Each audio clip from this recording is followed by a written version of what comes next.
बिस्मिल्लाहिर्रहमानिर्रहीम और अस्सलामुअलैकुम। 10 अक्टूबर पाकिस्तान में जुमे की रात और सबसे पहले काउंटडाउन। 50 days to go. 50 दिन बाकी हैं फील्ड मार्शल आसिम मुनीर की दूसरी रिटायरमेंट और मुल्क में नए आर्मी चीफ के आने में। आपके सामने पहले भी अर्ज रखी थी, बाकी मांदा दिन मुश्किल होंगे पाकिस्तान के लिए, पाकिस्तान की आवाम के लिए, फील्ड मार्शल आसिम मुनीर के लिए, इस निज़ाम के लिए और इस पूरे खित्ते के लिए। आज की पहली खबर भी इसी में से निकलती है। DGISPR लेफ्टिनेंट जनरल अहमद शरीफ चौधरी पहुंचे हैं पेशावर कोर हेडक्वार्टर और वहां उन्होंने एक धुआंधार प्रेस कॉन्फ्रेंस की है। प्रेस कॉन्फ्रेंस कम थी, चार्जशीट थी इमरान खान के खिलाफ, खैबर पख्तूनख्वा की आवाम के खिलाफ और सबसे बढ़कर सुहेल अफरीदी के खिलाफ। जी हां, इस प्रेस कॉन्फ्रेंस का कंटेंट, इसका स्ट्रक्चर, इसकी टाइमिंग, सब कुछ चीख चीख कर कह रहा था और फिर DGISPR साहब ने कोई लगी लिपटी भी नहीं रखी। वाज़े अल्फाज में कह दिया कि उन्हें किसी सूरत भी सुहेल अफरीदी काबिल कबूल नहीं है। ये अहम व्लॉग है। कोशिश करेंगे कि इस प्रेस कॉन्फ्रेंस के, जो कि प्रेस कॉन्फ्रेंस नहीं है, असल में टॉप जनरल्स आसिम मुनीर साहब और उनके दोस्तों का एक मुकदमा है, एक चार्जशीट है खैबर पख्तूनख्वा की आवाम के खिलाफ। यही चार्जशीट इन्होंने लेकर आगे चलनी है। यही वो तमाम इल्ज़ामात हैं जिनसे हर रोज़ आपने और हमने निपटना है। इसलिए कोशिश करेंगे कि इस प्रेस कॉन्फ्रेंस के हर पहलू पर, जो इम्पोर्टेंट पहलू हैं, उन पर खुलकर बात करें। इन्होंने DGISPR साहब ने क्या कहा और हमारा जवाब क्या है, क्योंकि वहाँ तो वो किसी को सवाल नहीं करने देते, जो करता है उसके ऊपर चढ़ जाते हैं। आज तो बल्कि टाउट सहाफ़ियों को साथ लेकर गए थे, सवाल लिख कर दिए गए थे, तय किए गए थे वो सवालात कि आपने सवाल क्या करने हैं। इसलिए हमने सोचा, लेकिन कुछ लोगों ने पेशावर से बहुत बेहतरीन सवाल भी किए, वो भी आपको सुनवाएंगे। इसे कोशिश करेंगे कि इस टॉपिक के साथ इंसाफ हो और क्विकली रैप अप करें इस व्लॉग को, कोई बहुत लंबा भी ना करें। इसे जुड़े रहिए और पूरे तहम्मुल से, पूरे, मैं ये कहूँगा कि मगन होकर इस व्लॉग को देखिएगा, आपको मज़ा आएगा, एंटरटेनमेंट गारंटीड। अब चलते हैं ज़रा। फील्ड मार्शल साहब वहाँ पहुँचे, उन्होंने कहा पेशावर आने का मेरा मकसद KPK के गयूर अवाम के दरमियान बैठकर दहशतगर्दी के खिलाफ जंग का अहाता करना। मैंने आपको कहा था ना कि यहाँ मुल्की सलामती भी बेची जाती है, यहाँ हर चीज़ बेची जाती है अपने इंटरेस्ट के लिए। खैबर पख्तूनख्वा में तो कब से दहशतगर्दी के खिलाफ सो कॉल्ड ऑपरेशन हो रहा है, लेकिन DGISPR को आज याद आया वहाँ आना, क्योंकि सुहेल अफरीदी को वज़ीर आला नहीं बनने देना किसी सूरत भी। इसलिए टाइमिंग ऐसी है। और अब आप याद कीजिए, क्योंकि जाहिर है दहशतगर्दी के खिलाफ जब हमारी अफवाज नबरदज़मा है, हमारे अफसरान और अहलकार शहीद हो रहे हैं, जो हमारे बेटे हैं, हमारे भाई हैं, तो ये पाकिस्तान के दिफा की बात है। अब आप देखिए कि पाकिस्तान के दिफा को अपने ऑब्जेक्टिव्स के लिए कैसे इस्तेमाल किया जा रहा है। उसके बाद उन्होंने शोहदा को खराज अकीदत पेश किया, जो हम भी करते हैं। शोहदा हमारा भी मान है, हमारा भी इज़्ज़त है, एहतराम है। हम भी उनके साथ अकीदत करते हैं, मोहब्बत करते हैं और हमारा दिल भी अश्कबार है जब वो शहीद होते हैं। ऐसे ही है जैसे हमारे अपने भाई, हमारे अपने बेटे हों, हम सबको उन पर फ़ख्र है। लेकिन उसके साथ साथ उनकी शहादतों को जो आप अपने सियासी मकासद के लिए इस्तेमाल किया जाता है, तो इससे हमें भी तकलीफ़ होती है। बहरहाल DGISPR साहब ने सबसे पहले कहा कि जो 2024 का साल था, उसमें 14,535 फौजी ऑपरेशन किए गए। DG साहब, कुछ ज़्यादा नहीं कर दिया आपने? मुझे लगता हवा ज़्यादा भर दी। कल अता तारड़ आए थे, वो तो ऐसी स्टेटमेंट्स दें। आज वैसे आपकी ऐसी स्टेटमेंट से ऐसा ही लग रहा था आज फौजी किस्म के अता तारड़ साहब आए हुए हैं, क्योंकि आज लग रहा था कि फौजी अता तारड़ हैं, वो सिविलियन अता तारड़ थे। 14,535 ऑपरेशन, अगर इसको डिवाइड करें 365 दिन पर, तो ये मेरा ख्याल है कुछ 40 ऑपरेशन फी दिन बनते हैं। ये कुछ ज़्यादा नहीं हो गए? थोड़े देख लें, इसके ऊपर नज़रसानी कर लें। अब अगर गाड़ी स्टार्ट की है उसको भी हमने ऑपरेशन कह देना है तो आपकी मर्ज़ी है। मैं ये नहीं कह रहा ऑपरेशन नहीं हो रहा है, शहादतें हो रही हैं, ऑपरेशन हो रहे हैं। हमने कल ही बात की कि हमारी ऑफिसर टू जो सिपाही रेशो है शहादत की, वो भी बड़ी हाई है, या वन ऑफ द हाईएस्ट जो साइड है पूरी दुनिया के अंदर, उसमें है। मतलब हम कुर्बानियाँ दे रहे हैं, उसकी कोई तहकीर नहीं करने की कोशिश कर रहा, तज़हीक करने की कोशिश नहीं कर रहा। लेकिन 14,535 ऑपरेशन एक साल में, हर रोज़ 40 ऑपरेशन, ये कुछ ज़्यादा हो गया। आगे चलते हैं। उन्होंने सबसे पहले पढ़ते लेते ही इमरान खान और पाकिस्तान तहरीक इंसाफ को अक्यूज़ कर दिया और ये कहा कि यहाँ जानबूझकर दहशतगर्दों को पनाह दी गई है, उनको यहाँ लाया गया है और यहीं से उन्होंने अपनी प्रेस कॉन्फ्रेंस का आगाज़ किया, मतलब कि तहरीक इंसाफ को, इमरान खान को और लार्जली खैबर पख्तूनख्वा की आवाम को उन्होंने मुर्द इल्ज़ाम ठहरा कर काम शुरू किया। उन्होंने कहा कि नेशनल एक्शन प्लान पर अमल नहीं किया गया। 5 चीज़ें उन्होंने कहीं कि हो रही हैं जिनकी वजह से दहशतगर्दी ने सर उठाया हुआ और दहशतगर्दी को शिकस्त नहीं दे पा रही हुकूमत पाकिस्तान या रियासत पाकिस्तान, जिनमें सबसे पहली बात 2014 का नेशनल एक्शन प्लान, उस पर अमल ना होना, दहशतगर्दी के मामले पर सियासत करना, ये उन्होंने दोबारा तहरीक इंसाफ के ऊपर डाला, खुलकर डाला उन्होंने। अफ़गानिस्तान और भारत का मनफी किरदार के दोनों की तरफ से असलहा आता है, दोनों की तरफ से दहशतगर्द आते हैं, ये उन्होंने वजह 2 बयान की। और आखिरी 5वीं वजह उन्होंने कहा कि दहशतगर्दी के पीछे सियासी पुष्टपनाही और सियासी बयानियाँ दोबारा से इमरान खान और पाकिस्तान तहरीक इंसाफ पर डाल दिया। तो घूम घमा कर वो जो 5 चीज़ें नहीं हो रही, उसमें शुक्र खुदा का ये कि ये नहीं उन्होंने कहा कि इंडिया से जो हमले करवा रहा है वो भी इमरान खान करवा रहा है, अफ़गानिस्तान से जो हमले करवा रहा है वो भी इमरान खान करवा रहा है, ये नहीं कहा। बाकी पांचों चीज़ें इमरान खान पर डाल दी और इनडायरेक्टली ये भी डाल दी, क्योंकि इसमें भी वो ये कह रहे हैं कि सियासी बयानियाँ जो बना रहे हैं इस पर इमरान खान, वो बहुत गलत बना रहे हैं। तो सारी दहशतगर्दी के ज़िम्मेदार इमरान खान है, तहरीक इंसाफ है और लार्जली खैबर पख्तूनख्वा की आवाम है। तो DGSPR साहब ने कहा कि पहला पॉइंट तो नेशनल एक्शन प्लान का ये था कि दहशतगर्दों का पीछा किया जाएगा, उन पर हमला किया जाएगा, उनका कत्ल किया जाएगा, वो तो हम कर रहे हैं। उन्होंने कहा दूसरा पॉइंट था कि एक मुतफ़िक़ा बयानिया दहशतगर्दी के ख़िलाफ़ बनाया जाएगा। मीन पूरी कौम का एक ही बयानिया होगा, उससे फ़र्क नहीं होगा, पूरी कौम दहशतगर्दी को बुरा कहेगी, लेकिन वो कहते हैं कि एक बयानिया नहीं बनाने दिया जा रहा। और बार बार एक शरपसंद ग्रुप जो है, एक शख्स इशारा कर रहे थे इमरान खान की तरफ, बार बार कहता है, और वो कहते भी नहीं कह रहे थे, पता नहीं स्कूल में इनको नहीं बताया कि जब आप भले दुश्मन के बारे में भी बात करें, जैसे मैं आपके बारे में बात कर रहा हूँ, आपको आप कह रहा हूँ, तुम भी कह सकता हूँ, लेकिन मैं आपको आप कह रहा हूँ, बार बार इमरान खान को तू तकार करके बात कर रहे थे। DG साहब, इससे आपने बड़े नहीं हो जाना, इससे सिर्फ ये नज़र आता है कि जब हवा आप में ज़्यादा भर गई, मीन प्रेशर आ गया, तो आप तू तकार पे उतर आए एक फॉर्मर प्राइम मिनिस्टर और एक मुल्क के सबसे बड़े लीडर के बारे में। अगर आप कह के ही बात करते तो आपका ज़र्फ़ जो है वो छलकता ना, लेकिन छलक गया, प्रेशर में आपका ज़र्फ़ छलक गया। बार बार आप तू तकार इमरान खान के बारे में करते रहे, लेकिन चले, वो आपका ज़र्फ़ है, हम आपको आप ही कहेंगे। तो उनका कहना यह है कि एक बयानिया ना बनने की वजह सबसे बड़ी ये है कि इमरान खान बार बार कहता है कि बातचीत की जाए। ये बातचीत जो करने वाला शोशा है ये ख़राब है। उन्होंने कहा ये क्यों करते हैं? क्योंकि ये इससे अपनी सियासत चमकाते हैं, इसमें से ये करप्शन करते हैं। उन्होंने कहा इसमें से ये नारकोटिक्स, टेरर क्राइम जो नेक्सस है वो इसमें से फलता फूलता है, इनकी सियासत को फ़ायदा होता है सारे काम से, इसलिए ये कहते हैं कि दहशतगर्दों से बातचीत करें। अच्छा, आप दुरुस्त कह रहे होंगे, इमरान खान ये कहता होगा। आपके सामने 2 एग्जाम्पल्स रखते हैं। ये राणा सनाउल्लाह है, इनको आप ही ने बड़े चाव लाड के साथ इनकी गवर्नमेंट बनाई थी, हमारी गवर्नमेंट गिरा के। ये आपके इंटीरियर मिनिस्टर थे, ये क्या कह रहे हैं सुन ले। तो वो मुज़ाकरात का सिलसिला फिर आपकी हुकूमत ने बरकरार रखने का फैसला किया और इस पे भी एक बंद कमरे का इजलास हुआ। ये मुज़ाकरात का सिलसिला अब आप जारी रखेंगे या नहीं रखेंगे? जो TTP वाले हैं, तालिबान हैं, वो सारे एक पेज पे नहीं है। ठीक है, वो सारे जो है वो ना तो सारे इस बात पे हैं कि जी हम आइन और कानून के तहत जो है वो किताबें आके हम जो है वो पुरअमन तरीके से जो है वो अपनी ज़िंदगी गुजारनी चाहते हैं, हमें जो है वो माफ़ी दी जाए या हमारी जो सज़ा है उसमें जो है वो कमी लाई जाए। कुछ ऐसे हैं, उनके साथ मुज़ाकरात होने चाहिए, उनको वापस आने का मौका भी मिलना चाहिए। सुन लिया आपने, ये आपकी वॉच के नीचे था।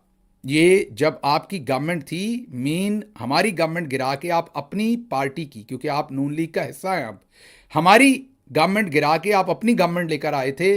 जनाब लेफ्टिनेंट जनरल अहमद शरीफ चौधरी साहब, हम यहाँ से आगे आपको चौधरी साहब ही कहेंगे।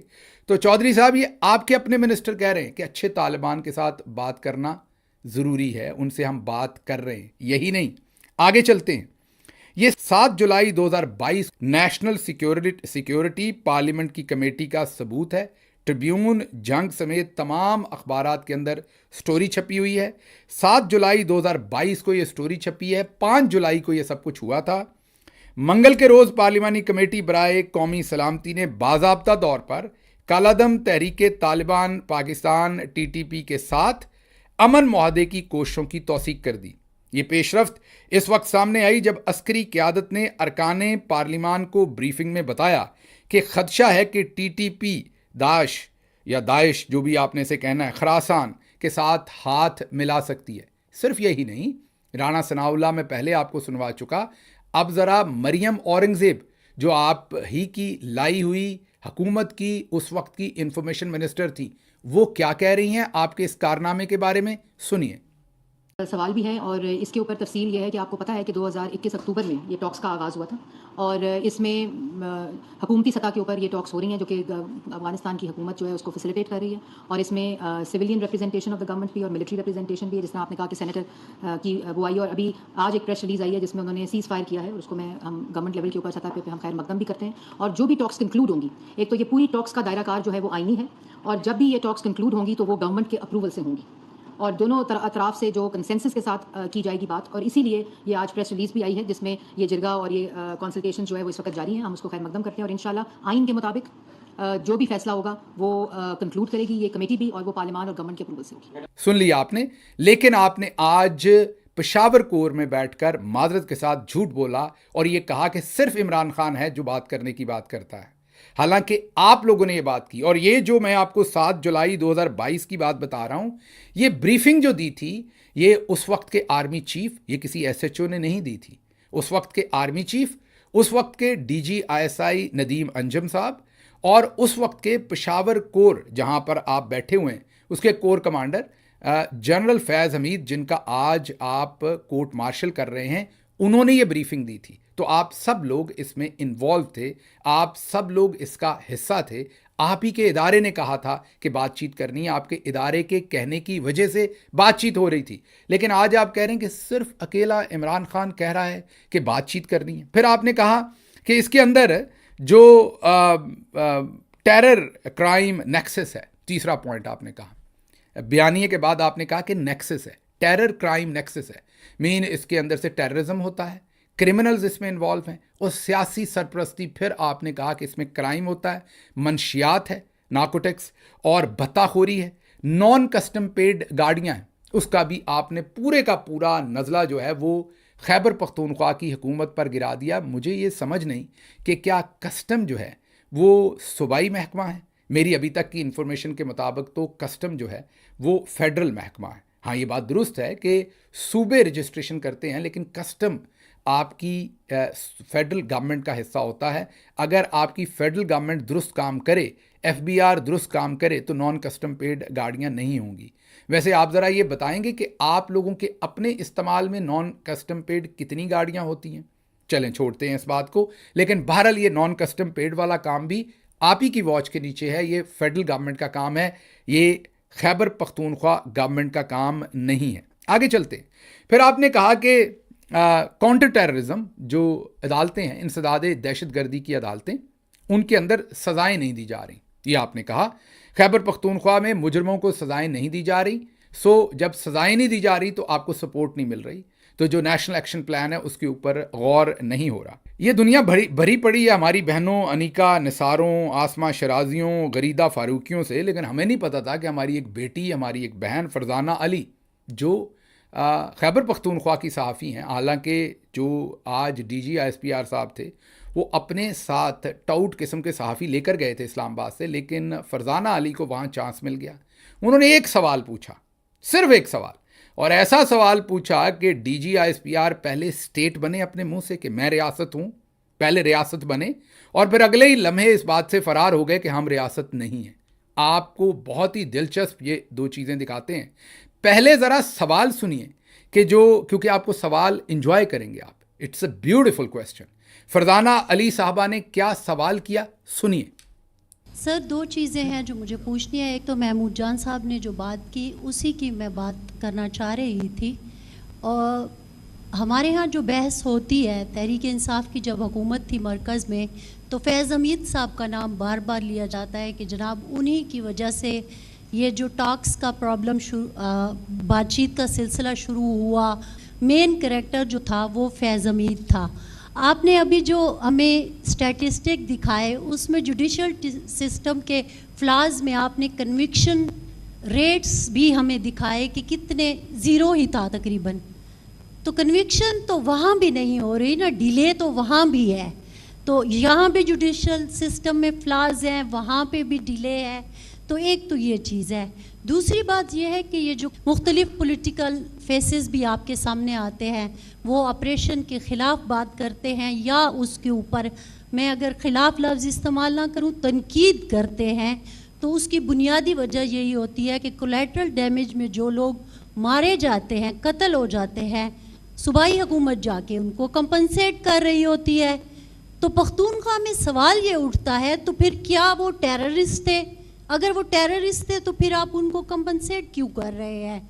तो हमारे यहाँ जो बयानिया बन नहीं रहा, आपका बयानिया इनफैक्ट फल फूल नहीं रहा, अगर मैं सीधी सीधी बात कर लूँ तो उसकी बुनियादी वजह यही है कि ऑपरेशन में कोलैटरल डैमेज और फिर तालिबान से टॉक्स के जो बुनियादी किरदार हैं वो कहीं और हैं और उनके लिए कुछ हो नहीं रहा। आपने सुना फरजाना अली साहबा का सवाल, बहुत ही दिलचस्प सवाल। थोड़ा सा एक्सप्लेन कर दूं। उन्होंने दो बातें पूछी। उन्होंने कहा कि आप खैबर पख्तूनख्वा की अदालतों के ऊपर तो एतराज़ कर रहे हैं कि वो कन्विक्शन नहीं कर रही। आपने खुद भी तो जो लेफ्टिनेंट जनरल रिटायर्ड फैज़ हमीद हैं, साबिक DGI, उनका आप कोर्ट मार्शल कर रहे हैं। आपने कौन सा उनकी कन्विक्शन कर दी? अगर इधर अदालतें स्लो हैं तो आप भी स्लो हैं। दूसरा, उन्होंने कहा कि लोग एहतजाज इसलिए नहीं करते कि आप दहशतगर्दों के खिलाफ कार्रवाई करते हैं। मासूम लोग मरते हैं जिन्हें कोलैटरल डैमेज कहा जाता है, लोग उनकी वजह से एहतजाज करते हैं। पॉलिटिकल पार्टीज उसकी वजह से यहाँ पर आवाज़ उठाती हैं। उन्होंने कहा फिर आप उनको कंपनसेट भी करते हैं, पैसे भी देते हैं। अगर वो दहशतगर्द हैं तो फिर पैसे क्यों देते हैं? उन्हें मासूम क्यों कहते हैं? शहीद क्यों कहते हैं? कंपनसेट क्यों कहते हैं करते हैं? तो उन्होंने फरजाना अली साहबा ने कहा कि माजरत के साथ आपका बयानिया बन नहीं रहा, बिक नहीं रहा। इस पर DG ISPR साहब ने बहुत ही उम्दा जवाब दिया। उन्होंने कहा आपको पता है किसका ट्रायल हो रहा है, किसका कोर्ट मार्शल हो रहा है? लेफ्टिनेंट जनरल रिटायर्ड फैज़ हमीद जो साबिक DGI हैं। उन्होंने कहा कि क्या आप चाहती हैं हम जल्दबाजी में ट्रायल कर दें? क्या आप चाहती हैं कि आपकी तनकीद से डर के हम जो कानूनी लवाजमात है वो पूरे ना करें? आप चाहती हैं कि आपके प्रेशर में या आपके सवालों के प्रेशर में हम उनका जो ड्यू राइट है उनको ना दें? बहुत अच्छी बात की आपने वैसे DG ISPR साहब। लेकिन मेरा एक सवाल है, इमरान खान का ट्रायल ऐसा क्यों करवाते हैं फिर? अगर आपको साबिक लेफ्टिनेंट जनरल बहुत ही इंपॉर्टेंट शख्सियत लगते हैं, जो कि हैं, साबिक DGI बहुत इंपॉर्टेंट शख्सियत लगते हैं जो कि हैं, लेकिन उनसे भी इंपॉर्टेंट शख्सियत जो है वो former prime minister of Pakistan है, इमरान खान। उनका ट्रायल तो आप रात के 2-2 बजे तक चलाते हैं। उनको सजाएं तो 8 दिन में दिलवा देते हैं ट्रायल ख़त्म करके। वहाँ ड्यू डिलिजेंस नहीं करनी, वहाँ रूल ऑफ लॉ को इम्प्लीमेंट नहीं करना, वहाँ फेयर ट्रायल नहीं करना। वो किसी सौतेली माँ का बेटा है, वो आपके अपने मुल्क का बेटा नहीं है, वो आपका फॉर्मर प्राइम मिनिस्टर नहीं है।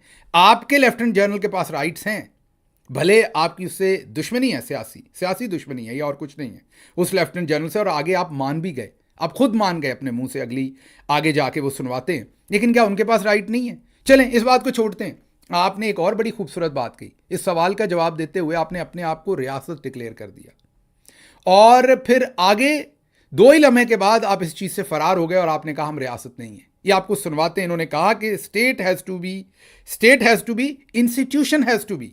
ये इन्होंने क्या कहा, सुनिए। Who is being tried over here? It is a lieutenant general who has been ex-director general ISI.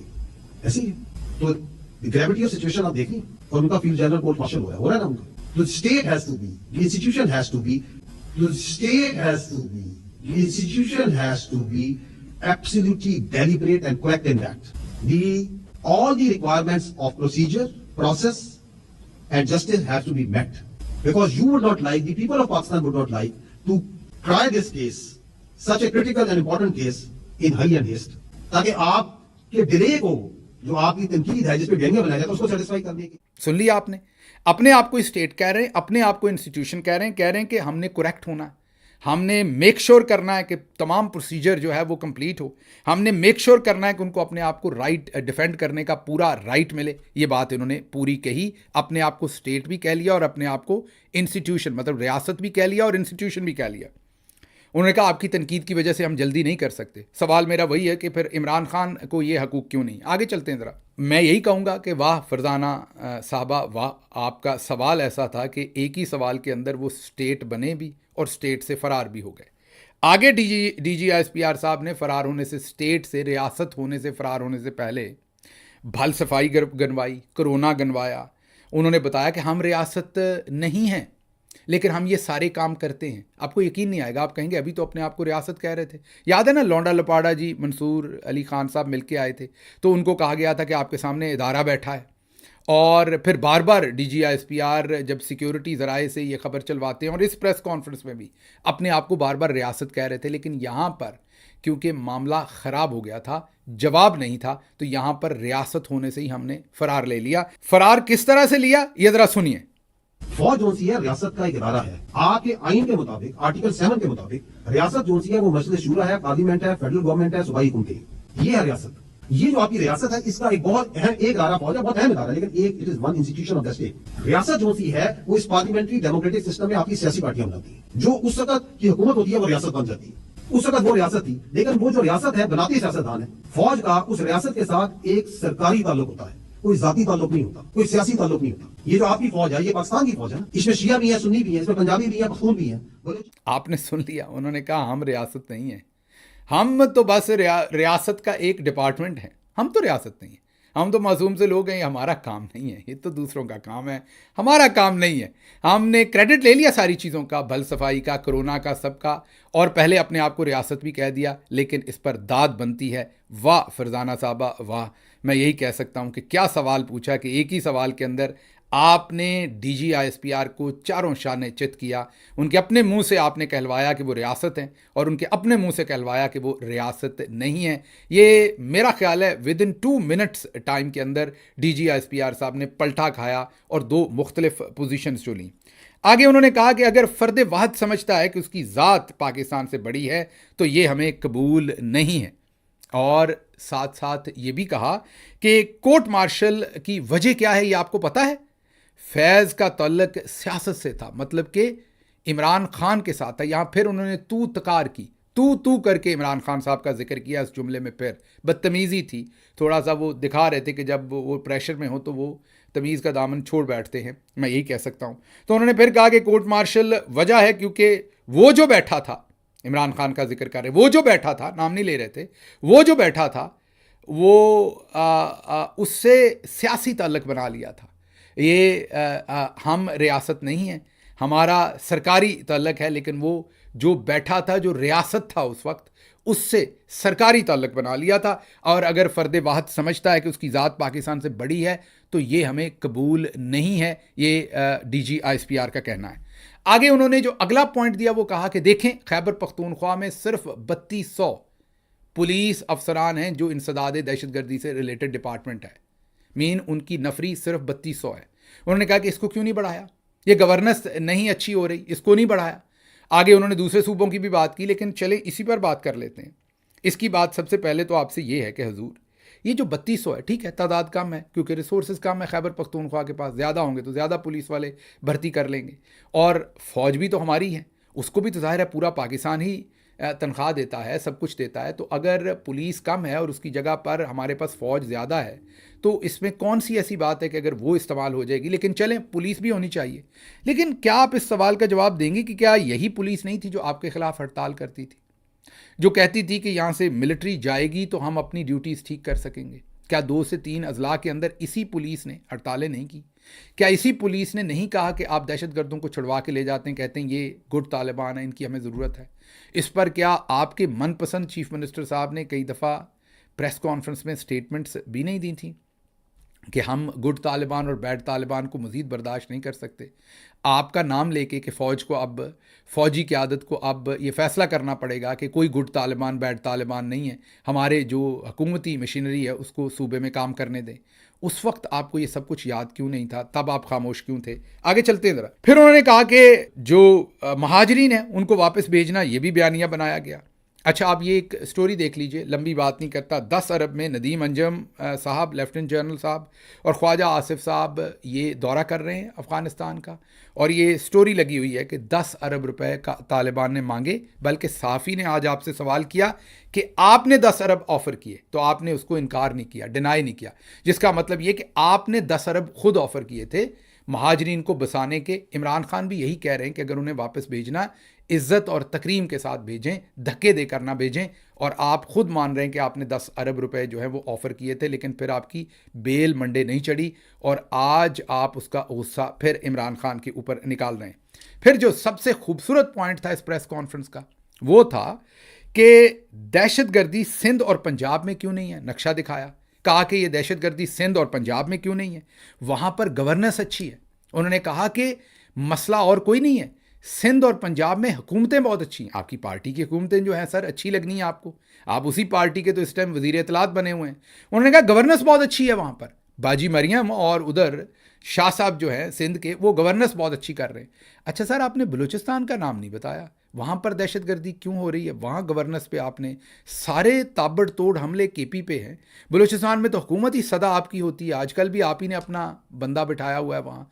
तो बलूचिस्तान में आज एक दिन में 5 हमले हुए हैं दहशतगर्दी के, आज के दिन, ये जो 10 अक्टूबर था उस दिन, उसके बारे में नहीं बता रहे। क्या वहाँ गवर्नेंस की वजह नहीं है? दूसरा सर, पता नहीं आप कभी नक्शा, मतलब ज़रूर देखा होगा, अभी आप नक्शा ही दिखा रहे थे पाकिस्तान का, जिसमें सूबों में दहशतगर्दी बता रहे थे कि पंजाब और सिंध में नहीं है। तो सर किसी ने आपको बताया नहीं कि खैबर पख्तूनख्वा का बॉर्डर अफ़गानिस्तान के साथ लगता है, और ये वही अफ़गानिस्तान है सर जिसमें आपके एक पिछले आर्मी चीफ ने वहाँ पर जहाद डिक्लेयर किया था। सर किसी ने नहीं बताया कि आपके फॉर्मर जनरल्स जो आपके बॉसेस थे, उन्होंने ढेर सारा पैसा बनाया था वहाँ से डॉलर्स के नाम पर, और अमेरिका का पैसा, सऊदी अरब का पैसा वहाँ लगा था, और हमने जंग लड़ी थी पराई। सर ये मैं अकेला नहीं कह रहा, आप गुस्सा कर जाएंगे और फिर और मेरे पे FIRs दे देंगे। वहाँ आपके अपने वज़ीर दिफा ख्वाजा मोहम्मद आसिफ याल्दा हाकिम के शो पर क्या कह रहे हैं? कह रहे हैं 30 साल से ये गंदा काम हम कर रहे थे। तो सर ये वही गंदा काम जो है उसको भुगत रहा है खैबर पख्तूनख्वा। ये वजह नहीं है कि गवर्नेंस बुरी और अच्छी है, दहशतगर्दी का गवर्नेंस से आज सच लेना देना नहीं है। गवर्नेंस तो सिंध में भी क्या ही कमाल की है, पंजाब में भी क्या ही कमाल की है, गवर्नेंस के इश्यूज़ नहीं है। वजह यह है कि उसका बॉर्डर उस तरफ लगता है, ज्योग्राफी देखें उसकी जो एथनिसिटीज़ हैं वो देखें, उधर के जो लेने देने वो देखें। फिर आपने बॉर्डर की बात की, तो वो भी आपको पता करना पड़ेगा कि बाजवा साहब ने वहाँ बाढ़ लगवाई थी तो वो किसको ठेका दिया था। कल भी सवाल पूछा था, उसका जवाब भी मिल जाए तो अच्छा है, पता लग जाएगा कि वो बॉर्डर जो है वो सील क्यों नहीं करता अपने आप को। बहरहाल पंजाब और उसको उन्होंने डट कर जो है वो प्रोटेक्ट किया, और KPK के ऊपर उन्होंने फिर हमलेबाजी की। फिर आगे उन्होंने कहा कि वहाँ सियासी सरपरस्ती नहीं है, यहाँ सुबाइयत है और सियासत है। खैबर पख्तूनख्वा में बलूचिस्तान पर खामोश रहे, वहाँ क्योंकि अपनी हुकूमत है, वहाँ पर बात नहीं की, वहाँ पर दबा कर जो है वो दहशतगर्दी है। अच्छा जी, फिर उन्होंने कहा कि आर्मी चीफ कह चुके हैं कि गवर्नेंस गैप्स फ़ौज अपने खून से भुगत रही है और ये अब मज़ीद नहीं चलेगा। फ़ौजी हमारे जो जवान हैं उनका खून बह रहा है और ये गवर्नेंस की वजह से हो रहा है, गवर्नेंस के जो गैप्स हैं उनकी वजह से हो रहा है और किसी वजह से नहीं। तो फिर उधर बलूचिस्तान में तो आपकी अपनी हुकूमत है, वहाँ गवर्नेंस आप क्यों नहीं ठीक करते? और पूरे पाकिस्तान में 78 साल से आप ही की हुकूमत थी सर, तो ये गवर्नेंस आपने क्यों नहीं ठीक की? बहरहाल आगे चलते हैं। पाकिस्तान की सिक्योरिटी सिर्फ फ़ौज ही करेगी और कोई नहीं कर सकता। अफ़गानिस्तान से आप भीख नहीं मांग सकते पाकिस्तान की सिक्योरिटी, ये उन्होंने कहा। दुरुस्त कहा आपने, कोई भीख नहीं मांग रहा, लेकिन हमारी समझ से बाहर है कि आप ये क्यों कह रहे हैं कि कोई भीख मांग रहा है। पाकिस्तान की फ़ौज रियासत अब दोबारा अपने आप को वापस रियासत में हमने ले आए। सियासी शोबदाबाजी नहीं मानेगी। दहशतगर्दी वापस लाने का जिम्मेदार एक शख्स है, फिर इमरान खान पे सब डाल दिया। कहा कि दहशतगर्दों को उनको वापस ला के बसाया। वो जो इल्ज़ाम है ना बार बार कि इमरान खान ने दहशतगर्दों को वापस ला कर बसाया, हालांकि इमरान खान ट्वीट कर चुके, वाज़े बार बार बता चुके कि ये प्रपोज़ल आया था, हमारे अवामी नुमाइंदों ने रिजेक्ट कर दिया और प्रपोज़ल भी फ़ौज लेके आई थी। आर्मी चीफ लेके आए थे, डीजी आईएसपीआर किनको बसाना है। अवामी नुमाइंदों ने, जिनमें मुराद सईद भी थे और भी तमाम नुमाइंदे थे केपीके के, उन्होंने कहा कि नहीं, यह हमें काबिल कबूल नहीं है। तो प्राइम मिनिस्टर ने ये रिजेक्ट कर दिया था। फिर आपने हमारी हुकूमत जाने के बाद इनको वापस लाकर बसाया था। कब? आपको सबूत दिखाते हैं, क्योंकि आप तो झूठ बोल गए, हम नहीं बोलेंगे, आपको आगे चलकर दिखाते हैं कि ये सब कुछ क्या हुआ। खैबर पख्तूनख्वा में फ़ौज कानून के मुताबिक है। आपको मनफी सियासत, इल्ज़ाम तराशी और सहूलतकारी और अफ़गानिस्तान से सिक्योरिटी की भीख मांगने की इजाज़त नहीं देंगे। अपनी ड्यूटी पर तवज्जो दें। ये वो इमरान खान, पाकिस्तान तहरीक इंसाफ और खैबर पख्तूनख्वा की हुकूमत को एक्यूज़ कर रहे हैं कि आप अफ़गानिस्तान से भीख मांग रहे हैं, आपको सियासी इल्ज़ाम तराशी, सहूलतकारी, अफ़गानिस्तान से सिक्योरिटी की भीख मांगने हम नहीं देंगे। आप अपनी ड्यूटी नहीं कर रहे, हम अपनी ड्यूटी पूरी कर रहे हैं। बलूचिस्तान पूरी कर रहा है, सिंध पूरी कर रहा है, पंजाब पूरी कर रहा है, वाहिद KPK पूरी नहीं कर रहा। फौज, खारजी और इनके सहूलतकार चाहे कोई भी हो, किसी भी ओहदे पर हो, इसके लिए ज़मीन तंग कर देगी। सीधी धमकी, सुहेल अफरीदी को सीधी धमकी कि फ़ौज, खारजी और इनके सहूलतकार, क्योंकि कल ही अता तारड़ ने उनको खारजियों का सहूलतकार कहा, तो वो कह रहे हैं कि सहूलतकार चाहे कोई भी हो, किसी भी ओहदे पर हो, उसके लिए ज़मीन तंग कर देंगे। यहाँ सुहेल अफरीदी को वाज़े सीधी धमकी DG ISPR दे रहे हैं। 3 चॉइसेस हैं आपके पास, उन्होंने कहा।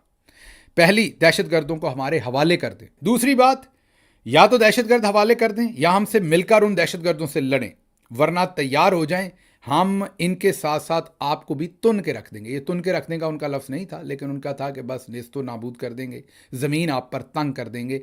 सीधी सीधी धमकी एक दफ़ा फिर। हालांकि हम खैबर पख्तूनख्वा की हुकूमत का दहशतगर्दों से कोई लेना देना नहीं। फिर यहाँ पर तकरीबन प्रेस कॉन्फ्रेंस ख़त्म कर दी।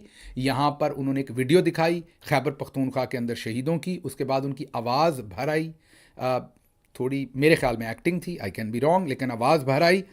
फिर उन्होंने फील्ड मार्शल आसिम मुनीर साहब की एक तकरीर सुनवाई, जिसमें उन्होंने कुरान करीम की आयात की तलावत की और कहा कि आप अल्लाह की जंग लड़ रहे हैं।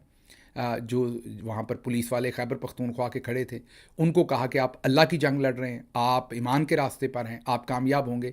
ये एक बड़ी जज्बाती सी फील्ड मार्शल साहब की उन्होंने तकरीर सुनाई। फिर सवालात शुरू हुए। टाउट सहाफ़ियों को साथ लाया गया था इस्लामाबाद से। पहले सवाल टाउटों को ही दिए गए ताकि समा बन जाए। मेरा यही ख्याल था कि शुरू और आखिर टाउटों से करेंगे, आखिर पर चल के आपको बताएंगे कि क्या वाकई आखिर टाउटों के साथ ही किया गया या वापस आखिर पर फिर कोई बेटी फरजाना अली बीच में आ गई, तो वो बताते हैं आपको। लेकिन बहरहाल जो पहले सवाल हैं वो दोनों टाउट्स ने किए, वो ऐसे ही मिले जुले से सवाल थे। KP हुकूमत को मज़ीद रगेदने के लिए फील्ड मार्शल साहब को, अपना ISPR साहब को, DG ISPR साहब को वो एक नो बॉल्स दे रहे थे ताकि वो छक्का मारें उनके ऊपर। अच्छा, फिर एक सवाल हुआ कि ये सियासत कर रहे हैं, सियासी सरपरस्ती, वही बात रिपीट की। नॉन कस्टम पेड गाड़ियाँ चला रहे हैं। जो नॉन कस्टम पेड गाड़ियाँ चलाते हैं वो दहशतगर्दी को भी फिर पसंद करें। और पहले भी मैंने सवाल किया कि कस्टम आपके अंडर है, ये आप क्यों होने देते हैं?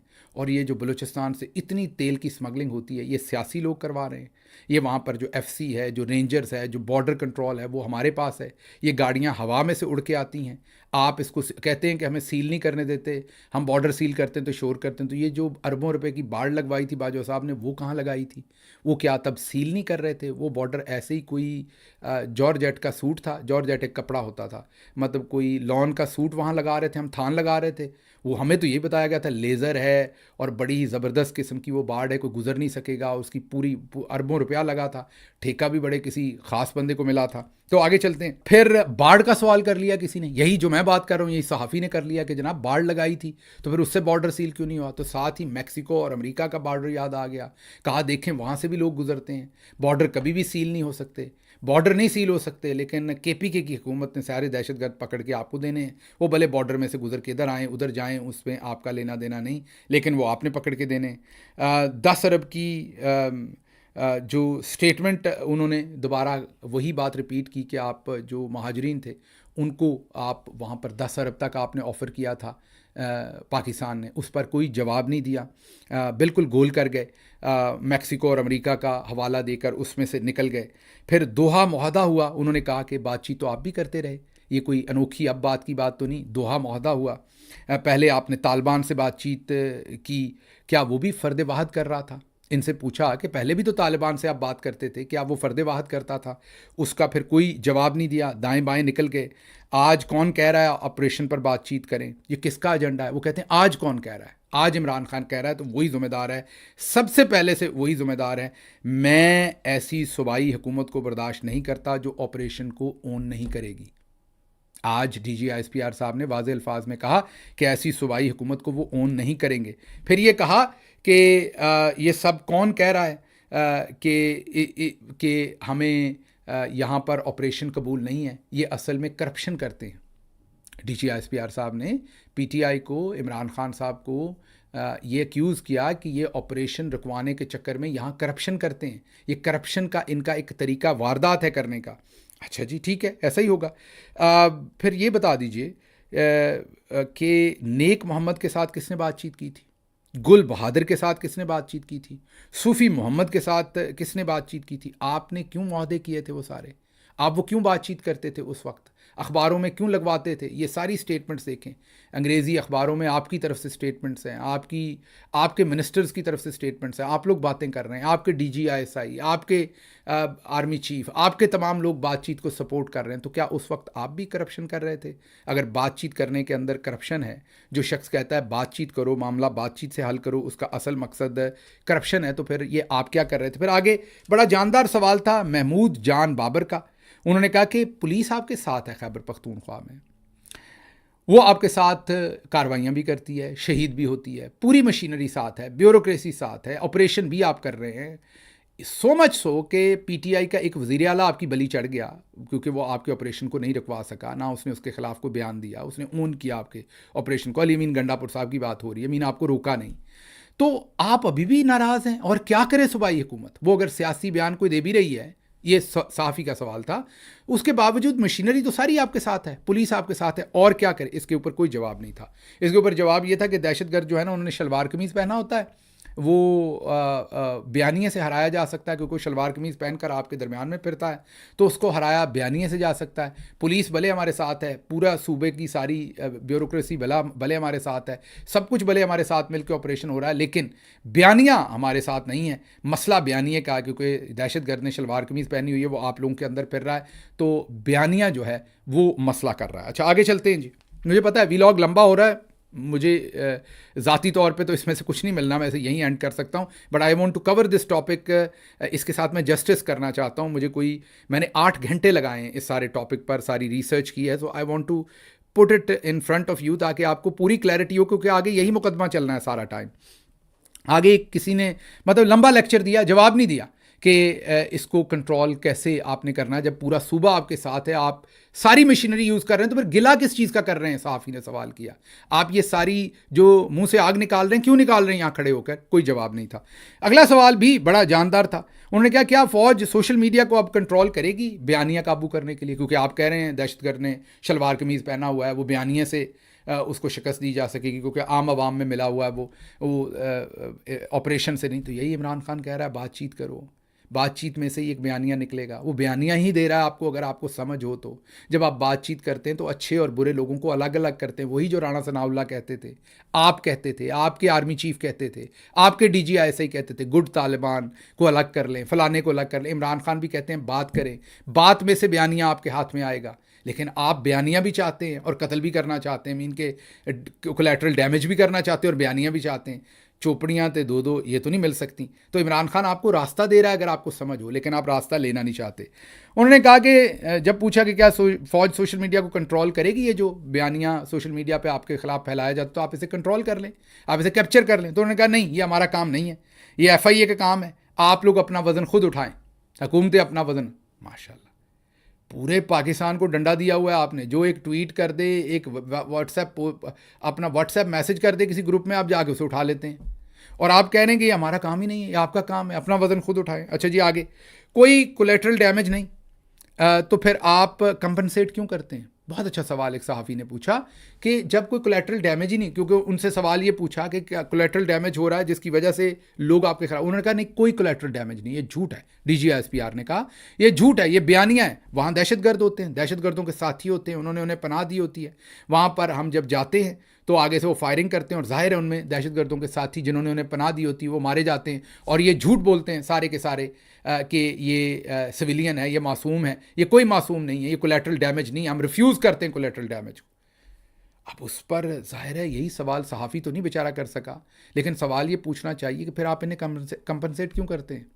अब ये कहेंगे, पहले इन्होंने जवाब दिया कि वो तो गवर्नमेंट करती है कंपनसेट ताकि अपना बयानिया बना सके। यहाँ भी इन्होंने कहा कि वो तो ये सब झूठ है, और ये जब लोग मर जाते हैं तो ये अपने लोगों को पैसे देते हैं। मीन तहरीक इंसाफ अपने ही वो जो दहशतगर्दों के सहूलतकार होते हैं वो इनके लोग हैं, ये उनको पैसे देते हैं ताकि इनकी सियासत बचे और मज़ीद सहूलतकार दहशतगर्दों को मिले, ये एक्यूज़ किया। अच्छा ठीक है, तो फिर ब्रिगेडियर कासिम वहाँ क्या कर रहे थे? पिछले दिनों जब वादी तीरा के अंदर कंपनसेशन दी केपी के गवर्नमेंट ने, तो वहाँ पर यूनिफॉर्म के अंदर ब्रिगेडियर कासिम क्या कर रहे थे? वो इस कंपनसेशन के अंदर क्यों शामिल थे? हर जगह जहाँ कंपनसेशन दी जाती है फिर आप क्यों शामिल होते हैं साथ, अगर ये दहशतगर्दी हो रही होती है और ये सारे सहूलतकार हैं? फिर सवाल किया 9 मई के सारे केसेस फारिग हो गए, केपीके के अंदर वापस ले लिए गए, कोई केस नहीं चला, यहाँ की जो प्रोसिक्यूशन है उसने वापस ले ली। तो फिर इस केस से भी जान छुड़वाई क्योंकि सबूत तो कोई है नहीं, और केपी में तो वाजे सीसीटीवी अगर कोई निकलवा ले, रेडियो पाकिस्तान तो सिक्योरिटी एहलकारों ने जलाया हुआ है। तो कहा कि देखें ये तो लीगल साइड है, अदालती मामला, प्रोसिक्यूशन का मामला है, हमारा इससे कोई लेना देना नहीं है, सियासी साइड जो भी करे ऑपरेशन जारी रहेगा। अगला इसके जवाब में धमकी ये दी कि जो सुहेल अफरीदी जो भी कहे, वो जो भी समझे, ऑपरेशन हम जारी रखेंगे, हम जो हमसे अग्री करेगा तब भी ठीक है, नहीं करेगा हम ऐसी क़यादत को मानेंगे ही नहीं। माशाल्लाह, डीजी ISPR साहब कह रहे हैं कि अगर कोई हमसे एग्री नहीं करेगा ऑपरेशन के ऊपर तो हम तो ऑपरेशन करेंगे और हम ऐसी क़यादत को ही नहीं मानेंगे, मतलब कि सूबे में जो सुहेल अफरीदी साहब होंगे हम उनको नहीं मानेंगे। फिर उन्होंने कहा कि तारीख़ ये बताती है कि दहशतगर्दों जैसे अनासर को जब आप नहीं पालते तो ये सांप की तरह होते हैं। सांप को जो पालेगा वो सांप पर कभी भरोसा नहीं कर सकता। ये अफ़गानिस्तान के लिए, अपने लिए भी ख़तरा है, इसलिए दहशतगर्दों को मत पालें। 1 सेकंड, मैं 5 सेकंड का आपको ख्वाजा आसिफ का एक जवाब सुनवा देता हूँ, आपकी तसल्ली हो जाएगी कि इन सांपों को किसने पाला है। सुनिए। The things cooled down then, and now again the same thing is.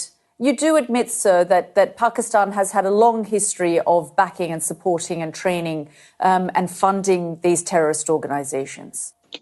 Well, we have been doing this dirty work for the United States for about 3 decades, and West, including Britain. So that's your argument that even though that was a mistake, and we suffered for that, and that is why you are saying this to me. If we had not joined the war against Soviet Union and later on the war after 9/11, this Pakistan's track record, was not, unimpeachable track record. Defense Minister, I just want to get back to this particular incident. सुन लिया आपने, उन्होंने कह दिया कि 30 साल से हम ये गंदा काम कर रहे हैं। अच्छा, फिर आखिरी सवाल आ गया। अब मैं सोच रहा था शुरू इस्लामाबाद से ले जाए हुए सहाफ़ियों से किया गया है, तो मैं इनका एहतराम करता हूँ सुमेरा साहबा का, इसलिए मैं इनके लिए वो टी वाला लफ्ज़ इस्तेमाल नहीं करूँगा। तो आखिर भी किसी न किसी इस्लामाबाद से ले जाए गए सहाफ़ी से ही करवाया जाएगा। तो बिल्कुल मेरी तवक्कुआत के मुताबिक अंग्रेज़ी किस्म का सवाल सुमेरा साहबा से पूछवाया गया। वो गई हुई थी इस्लामाबाद से, क्योंकि आगाज़ और अंजाम बहुत अच्छा करना था डीजी साहब का। प्रेशर में थे, हप रहे थे, खप रहे थे, डिजेक्टेड थे, थोड़े से शिकस्त खुर्दा भी लग रहे थे, गुस्से में भी लग रहे थे। उन्होंने खैर सवाल पूछा, वही मिला जुला ऐसा सवाल कि जिससे वो फ्री बॉल दी उन्हें कि वो फिर हिट करें केपी गवर्नमेंट को, वो भी किया। अच्छा जनाब, अब आपका मुझे पता वीलॉग लंबा हुआ, एक दफ़ा फिर माजरत ख़त्म करने लगा हूँ। अब आपका पूरे का पूरा एक्विजिशन जो है, जो भी एक्यूज़ किया आपने, वो ये है कि ये इमरान ख़ान है जो दहशतगर्दों से बात करने को कहता है। ये इमरान ख़ान है जिसकी वजह से दहशतगर्द वापस आकर आबाद हुए। ये इमरान ख़ान है जो सियासी बयानियाँ देता है कोलेटरल डैमेज का। ये इमरान ख़ान है जो दहशतगर्दी को ख़त्म नहीं होने देता। और हम करेंगे, हम इमरान ख़ान को भी नहीं मानते, उसके वज़ीर आला सुहेल अफरीदी को भी नहीं मानते, हम यहाँ पर सब कुछ करेंगे। ये टोटल क्रक्स है आपकी पूरी की पूरी प्रेस कॉन्फ्रेंस का। इसका जवाब मैंने नहीं देना, इसका जवाब एक SHO साहब हैं, उनकी मैंने तकरीर आपको सुनवानी है और उनकी तकरीर से आपको जवाब मिल जाएगा। और वो तकरीर मैंने आपको सुनवानी है टोटल 15 सेकंड। SHO साहब 15 सेकंड में सब कुछ ठीक कर देंगे। सुनिए। Pakistan Army, with full support and confidence of the nation, has successfully turned the tide against the menace of terrorism in the last two decades and has ensured that organized terrorism is decisively rooted out from Pakistan. सुन लिया, पहले तो माजरत SHO नहीं थे, गलती लग गई editor से। ये एसएचओ नहीं थे, ये आर्मी चीफ थे। मेरे से गलती लग गई, एडिटर से तो नहीं, मैंने एसएचओ कह दिया था। ये हमारे फॉर्मर आर्मी चीफ थे, जनाब मोहतरम जनरल बाजवा साहब।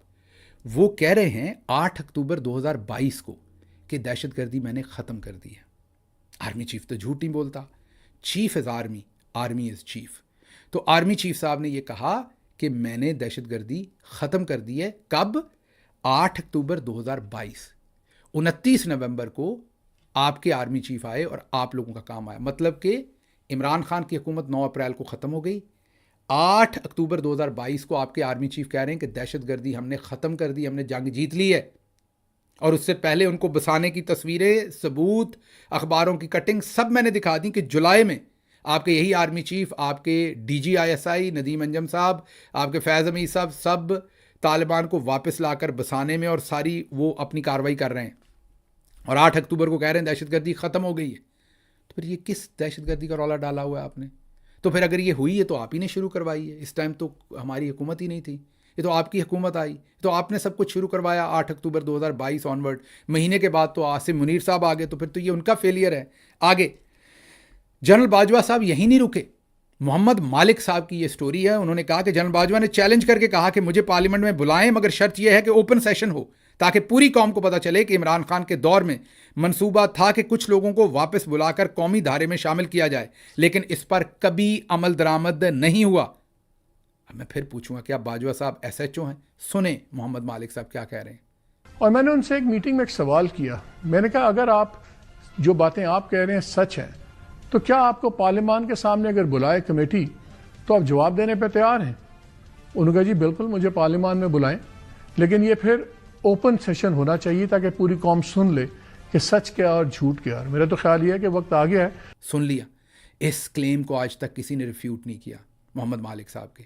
तो आपकी दोनों चीज़ें, दहशतगर्दी ख़त्म हो गई और वो कह रहे हैं किसी को नहीं बसाया इमरान खान के ज़माने में। ये प्रपोजल था लेकिन नहीं हो सका था, आपके आर्मी चीफ कह रहे हैं। और आपकी पूरी प्रेस कॉन्फ्रेंस इस एक गलत बयानी के ऊपर थी। जैसे DG ने जनरल बाजवा को डिसोन कर दिया है, आर्मी चीफ हैं ज़ाहिर है, उनको डिसोन कर दिया है। अभी आर्मी चीफ गुजर के गए, और पहले वालों को तो सारे डिसोन करते हैं। मैंने पहले भी बताया, कोई अयूब खान साहब को नहीं करता, कोई याया खान साहब को, ये सारे आर्मी चीफ हैं। जनरल याया को कोई नहीं करता, जनरल अयूब को कोई नहीं करता, जनरल ज़िया को कोई नहीं करता, जनरल मुशर्रफ को कोई नहीं करता, कोई इनको ओन नहीं करता, सभी को डिसोन करते। अब उन्होंने लगे हाथ बाजवा साहब को भी डिसोन कर दिया। तो DG साहब, मेरा एक सवाल है, फील्ड मार्शल साहब ने भी एक दिन घर जाना है, कुल्लू नफ्सिन ज़ायक़तुल मौत। यहाँ मैं मौत कोई ज़िंदगी ख़त्म होने की बात नहीं कर रहा, हर एक ने ख़त्म होना है, मैंने भी होना, आपने भी होना, सब ने होना है, इन्होंने भी एक दिन घर जाना है। तो क्या क्या इंकशाफात होंगे उसके बाद? जैसे आप आज DG-ISPR हैं और बाजवा साहब को डिसोन कर रहे हैं। सोचें जब कोई DG-ISPR आया और उसने आसिम मुनीर साहब को डिसोन कर दिया, मज़े तमाइया उदों आउणगे, मतलब आप सोचें तब क्या माहौल होगा। तो ये तो होना ही होना, ये तो हिस्ट्री बता रही है हमें। आप डिसोन कर देते हैं बाद में, बाकियों को तो करते ही करते हैं। आप अब अपने आर्मी, ये भी पहला काम शुरू किया कि अब जो अभी आर्मी चीफ गया उसको भी आप डिसोन कर रहे हैं। बाकी मेरे पास तफसील तो अभी और बहुत थी। जो अमरीकी वॉर एंड टेरर 11 सितंबर 2001 के बाद जो फौजी ऑपरेशन हुए सारे, हर ऑपरेशन के बाद ये ऐलान किया गया कि दहशतगर्दी ख़त्म कर दी गई। हर ऑपरेशन के बाद फ्रीडम ऑपरेशन शुरू हुआ था 2001-2002 में, ऑपरेशन अल मीज़ान 2002-2006 में, ऑपरेशन ज़लज़ला 2008 में, ऑपरेशन सरात मुस्तकीम 2008 में, ऑपरेशन ज़रबे कलीम 2008 में, ऑपरेशन शेर दिल, ऑपरेशन राय हक, ऑपरेशन राय रास्त 2007-2009 में, ऑपरेशन खैबर पास ऑफेंसिव 2009 में, ऑपरेशन राय निजात 2009 से 2010, ऑपरेशन ज़रबे आहन ये आपने 2014 में किया था कच्चे के डाकुओं के लिए। पंजाब में है वो इलाका, गवर्नेंस बड़ी अच्छी है ना पंजाब की। उसके बाद उस टाइम नून की गवर्नमेंट थी, फिर कच्चे के डाकू वहाँ फिर रहे हैं, और ना आपसे ख़त्म हुए ना नून से ख़त्म हुए। ऑपरेशन ज़रबे अज़ब 2014-2016, ऑपरेशन खैबर 2014 से 17, उसमें फ़ेज़ 1, 2, 3, 4 फ़ेज़ खैबर एजेंसी के अंदर हुए। ऑपरेशन रद्दुल फ़साद 2017 से ताहाल, ऑपरेशन अज़्म इस्तेहकाम 2024 में शुरू होने वाला था, जो शुरू हो चुका है, अब आपने कर दिया, अभी चल रहा है। हर ऑपरेशन के बाद हमें यही बताया गया कि दहशतगर्दी ख़त्म होगी। आर्मी चीफ बता के गए 8 अक्टूबर 2022 को, लेकिन सर आज आप कह रहे हैं कि दहशतगर्दी इनकी वजह से ख़त्म नहीं होती, इमरान खान इसका ज़िम्मेदार है। ज़ाहिर है, आखिरी जुमला बोलूँगा कि ये सब कुछ हो क्या रहा है, आप जानना ये चाह रहे होंगे, क्योंकि जो इनका बयानिया था 9 मई का, उस पर भी आज एक सवाल हुआ और उस पर भी जवाब दिया कि सज़ाएँ ज़रूर होंगी, लेकिन उसको गोल कर गए थे सवाल को। उसका जवाब तो अवाम 8 फरवरी को दे चुकी। जिस तरह से अवाम ने आपको रिजेक्ट किया और इमरान खान को वोट डाला, तो वो तो अवाम आपको रिजेक्ट कर चुकी। लेकिन आखिरी अब आप के लिए मेरा हतमी लाइन कि ख़बर ये है मेरे पास कि बलूचिस्तान देखें, वहाँ पर रोज़ हमले हो रहे हैं, लेकिन वहाँ की दहशतगर्दी हमें उस तरह नज़र नहीं आ रही, ना हमारी तवज्जो पे, और थोड़ा सा पसे पर्दा भी चला गया, वो उसका शोर नहीं है। अचानक दहशतगर्दी की वारदातें KPK में बढ़ गई हैं और लड़ाई भी बढ़ गई है। TLP ने मुजाहरा शुरू किया, जो जर्नल्स की, ज़ाहिर उनका वर्कर तो मासूम है, आम पाकिस्तानी है, उसके साथ हमारे पूरे जो शहीद हैं उनके घर वालों के साथ पूरी हमदर्दी, लेकिन उनका जो लीडरशिप है वो तो कहीं नहीं निकली गज़ा के मामले पे। अब गज़ा वालों ने कोई थोड़ा उनको सुकून आ रहा है तो अब ये निकल पड़े हैं, तो ज़ाहिर है वो तो जर्नल्स के कहने पर हो रहा है। तो TLP ने भी काम शुरू कर दिया। आने वाले दिनों में जमात इस्लामी ने भी अपना मुजाहरा पहले से ही नवंबर में जो है वो ऐलान कर रखा है। और क्यों कर रखा है, एक तो उस टाइम आपको पता है कि एक्सटेंशन है, और उसके साथ साथ 26 नवंबर की भी बरसी आ रही है जो लोगों के बच्चों को कत्ल किया था, तो एन जमात इस्लामी उस टाइम निकलेगी इनको सहारा देने के लिए, तो उन्होंने पहले से ऐलान कर रखा है। तो TLP जमात इस्लामी दोनों इनके विंग इनके साथ वो भी निकल आए हैं और लड़ाइयाँ हो रही हैं हर तरफ। तो असल इसमें ख़बर फिर क्या है, आप सोच रहे होंगे, ख़बर एक्सटेंशन है। मैं नहीं बोल दी, मेरा यार बोलदा, आपको कहा था कि ये आखिरी पाकीमानदा दिन बहुत मुश्किल गुजरेंगे पाकिस्तान के, पाकिस्तानी अवाम के, फील्ड मार्शल के, इस खित्ते के और इस निज़ाम के। मुझे यहाँ से इजाज़त दीजिए। अल्लाह आपका हामी और नासिर हो। पाकिस्तान जिंदाबाद।